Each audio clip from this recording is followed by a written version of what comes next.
สบายดีจ้าสบายดีพี่น้องสบายดีสุขคนจ้าสวัสดีนะคะสวัสดีที่บ้านบ่าวปีศาจบ้านหลังในพี่น้องเศร้าหดจุลินทรีย์แล้วก็เศร้าออกพี่น้องตอนแรกหดจุลินทรีย์ดกเอาหดจุลินทรีย์แล้วก็เศร้าออกนะจ้าสิมาหาเก็บหน่อไม้ไปแกงป้าเดี๋ยวไม่หลายผักเป็น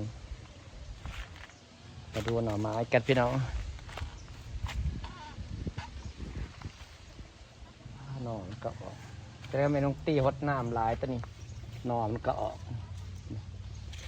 หน่อมันก็ออกอ้อมเพิ่นเอาผ่าแสลงอ้อมไว้บ่ให้ไก่ขี้อาเด้ไก่ขี้อาบ่ออกหน่อสองก่อ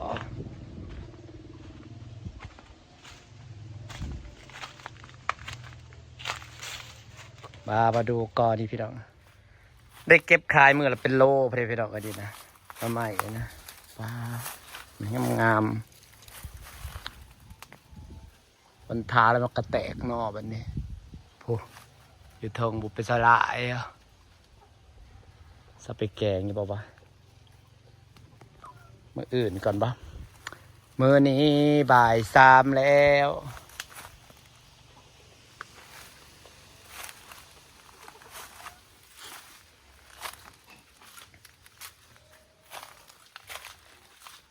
ยามแรกบ่ได้ขายมื้อละเป็นกิโลบ่ได้คันน้ำหดถึงในคันน้ำถ้าคันน้ำบ่ถึงก็บ่ได้ขาย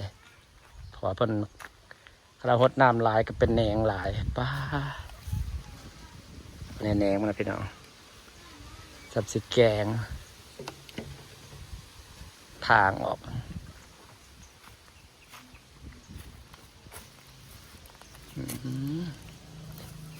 หน่อก็เป็นเด้อนี่หน่อบักใหญ่หนึ่งกันหน้าเขาถึงมันก็เป็นเนาะแหนงก็ใส่ลายแหนงลายเลยโอ้ยทองแห่งลาย40 บาท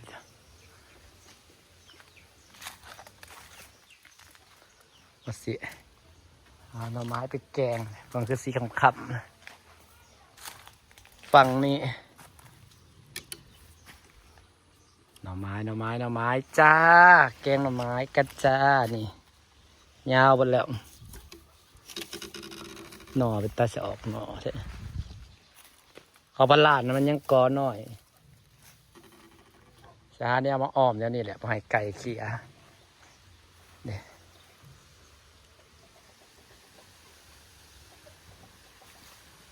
โอ้ยซ้ำเบิดนี่ก็พอแกงเลยแกงกินบเบิดดอกนี่ก็เป็นลาย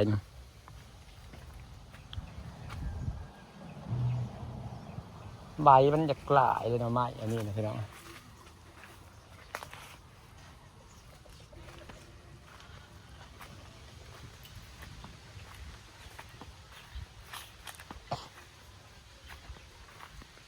เห็ดยังเด็กๆ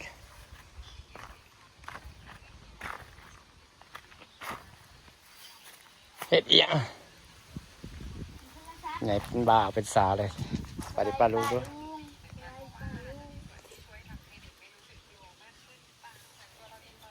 แม่เลยจ้ะ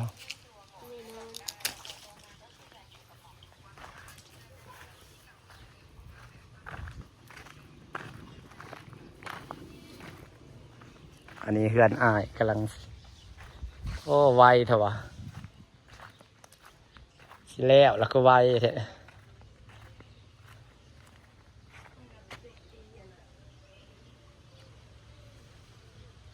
ใส่แป้นเก่าบดบะ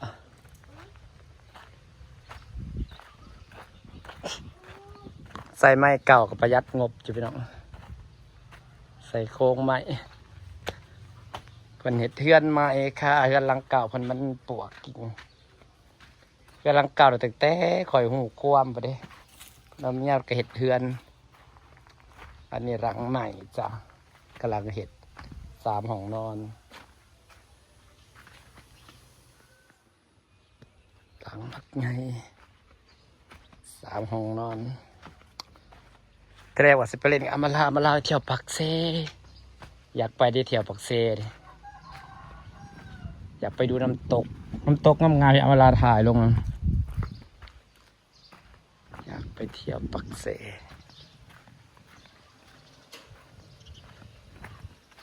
จะเอาหน่อไม้ไปแกงกับคำเลยขี้ขานเห็ดจะสกินยังกินอะไรก็ไม่อร่อย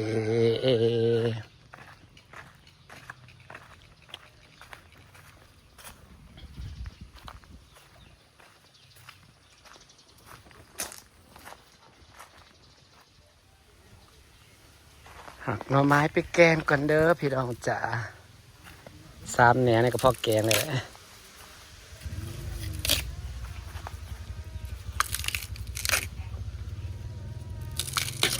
3 แหน่นี่ก็พอแกงแล้วแหละต้องเอาเยอะจ้ะ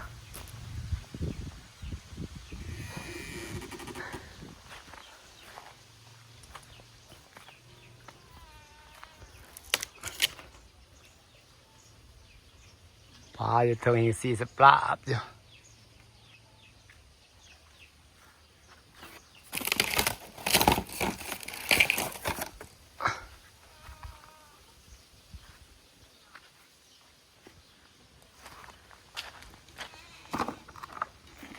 สำนี้ก็กินบ่เบิดเลยแหละเนาะกินคนเดียวกินอะไรเยอะแยะ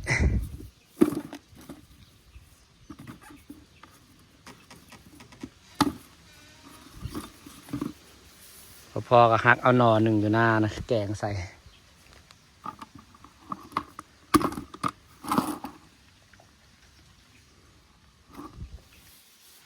เอาหน่อไม้ไปแกง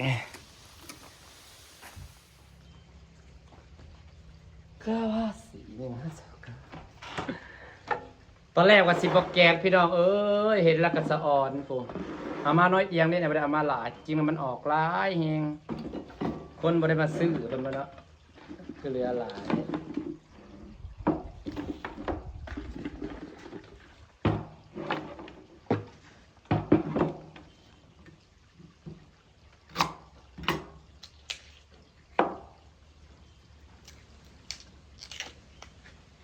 เลยเอามาแกงกินแรกซะ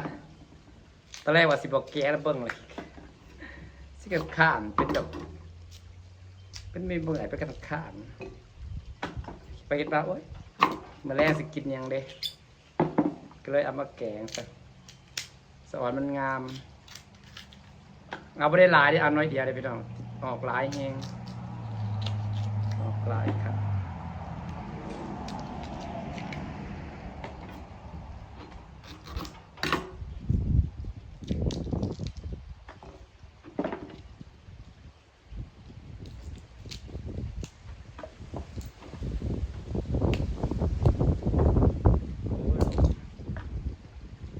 นี่เราจะกินแกงหน่อไม้กันจ้า2 กอออกมาหลายค่ะแสดงว่าผมมีคนซื้อเขาค่ากินซีดบุญบ้านผมมีคนซื้อหน่อไม้ก็เลยเหลือหลายปกติออกน้ำกระบอกทัน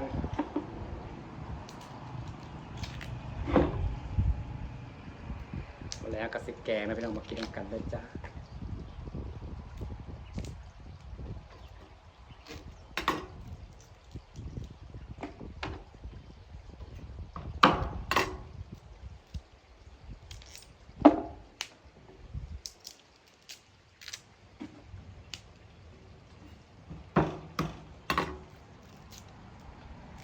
ไปกินแกงหน่อไม้โดนเลยดิ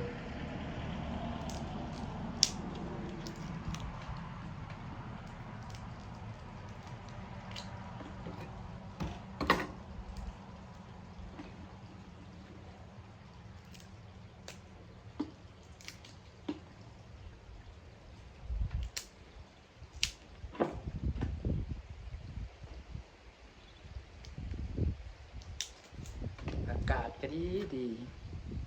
บ่ถือว่าร้อนบ่ถือว่าหนาวพี่น้องกลางเว้นน่ะพอดีงามนอนแบบเปิดพัดลมก็ได้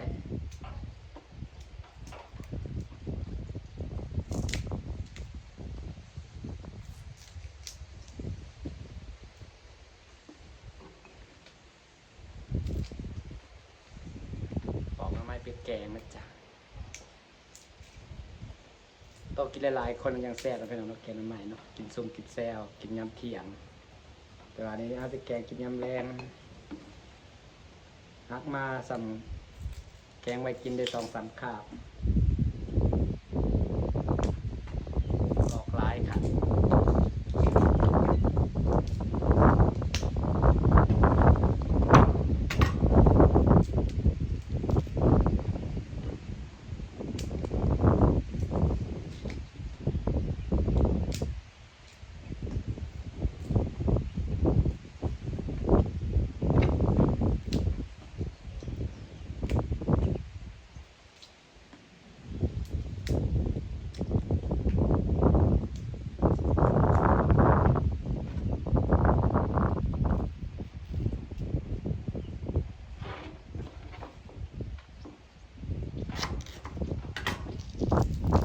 ตีอดน้ำลายเลยนะโอ้เมงไง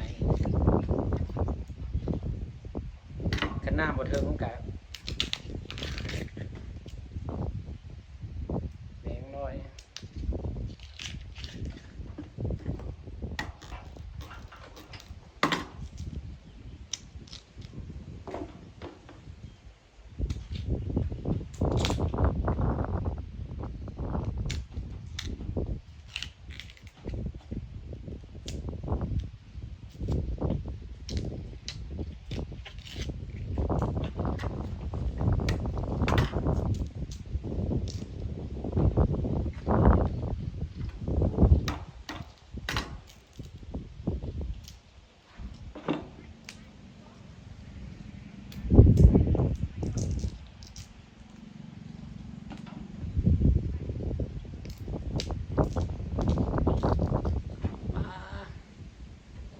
แนมไป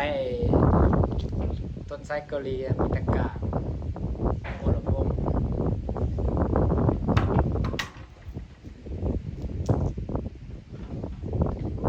พี่น้องก็สิฝากบรรยากาศไว้สำเนียงจ้าพี่น้องจำมาแล้วจะกินแกงน้ำใหม่น้ำกันเด้อค่ะแกงน้ำใหม่สูตรกินพี่น้องคืนจะไปหาเหรียญก่อนหาเหรียญ74กันนะ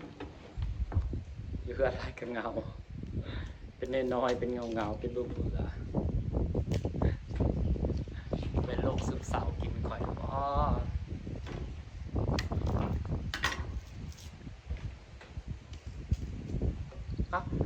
มาได้แกะแหน่ใหญ่ซ้ำเต็มถ้วยเลยแกะแหน่ใหญ่สิบ